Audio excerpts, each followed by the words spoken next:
A polícia, né, Marcelo, faz uma espécie de um bloqueio, né, vai tentando conter a multidão nesse deslocamento.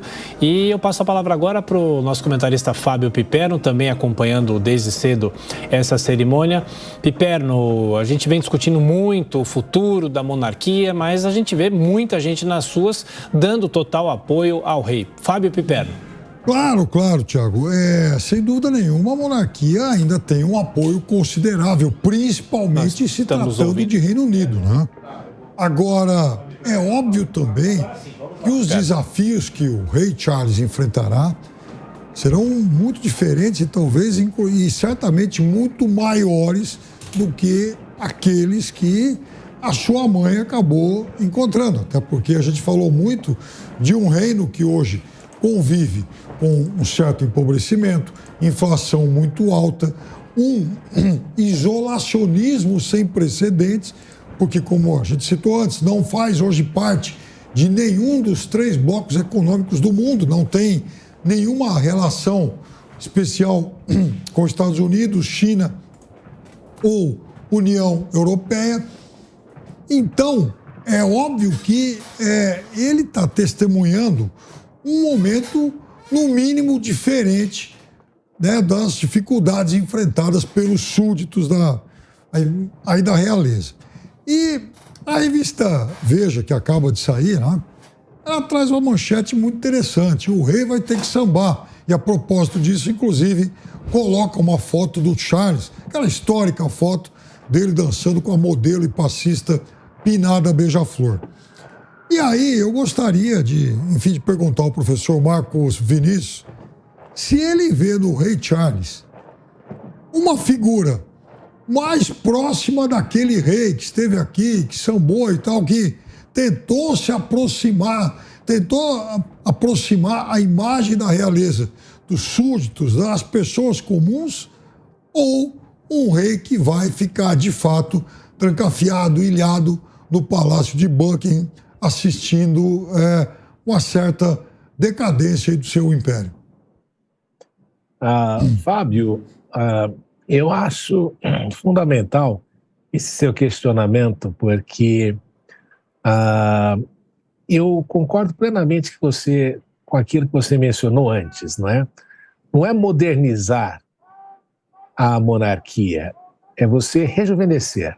Ou seja, renovar dentro do coração de cada britânico este compromisso, primeiro, com a sua nacionalidade e, segundo, com o guardião desta nacionalidade, que é esta família que há 1000 anos, não é? É uma família que cuida disso. É mais ou menos, quando você pensa lá no Santo Sepulcro, tem uma família que cuida e que tem a chave do Santo Sepulcro, da Igreja do Santo Sepulcro, tudo isso.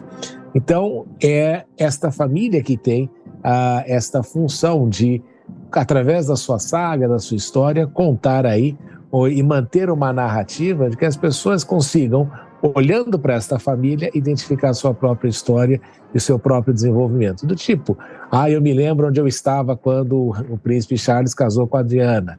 Eu me lembro o que aconteceu quando a rainha faleceu.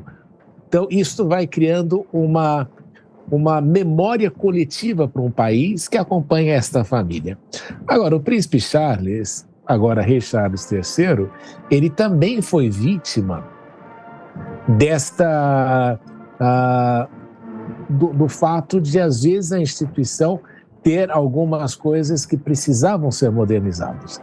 A gente sabe da história, né, Piperno, que ele não gostava da princesa Diana. O casamento com a princesa Diana foi uma imposição, porque era a regra de que ele deveria casar com uma mulher mais nova, que fosse virgem e que pertencesse à aristocracia britânica.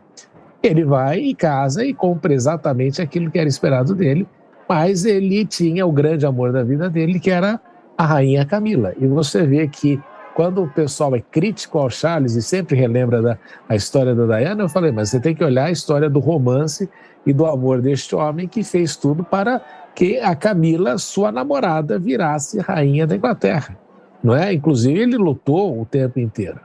Então, a gente sabe que as instituições, no passado, amordaçaram não, mas tiveram o seu impacto negativo sobre Charles. E é por essa razão que mesmo na questão do príncipe William, ele foi muito mais flexível do que aquilo que aconteceu com a princesa Margaret. Então você vê que ele vem modernizando e vem adotando aí uma perspectiva mais de rejuvenescimento da instituição. Não só modernizar, mas fazer com que algumas coisas que eram acreditadas e que eram tidas como valores absolutos, que o tempo também faz com que as coisas passem por algumas transições. Não se perde, e veja que interessante, ele manteve nesse processo de coroação, ele manteve toda a tradição milenar desta cerimônia. Mas ele incorporou aquilo que é algumas coisas de um Reino Unido que já é muito diferente da época da sua mãe.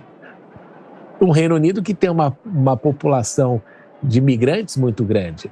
Um Reino Unido que tem uma diversidade religiosa muito grande. Um Reino Unido que precisa também entender que é uma sociedade que tem vários componentes e várias diversidades. Então você vê, dentro da própria igreja anglicana, foi uma bispa que falou, uma das primeiras a falar, e pedir o reconhecimento dele como rei do Reino Unido. Então você vê que houve aí uma série de transições, e ele entende isso, né? Quando que você poderia imaginar que um hindu leria um evangelho cristão numa igreja cristã? Então, por essa razão que a gente acha, não, o rei precisa ter carisma. Não precisa. O que ele precisa é ser o fiel guardião das instituições, e para essa razão ele agora entendeu que o Charles atual não pode ser igual ao do passado, mas ele também tem essa flexibilização.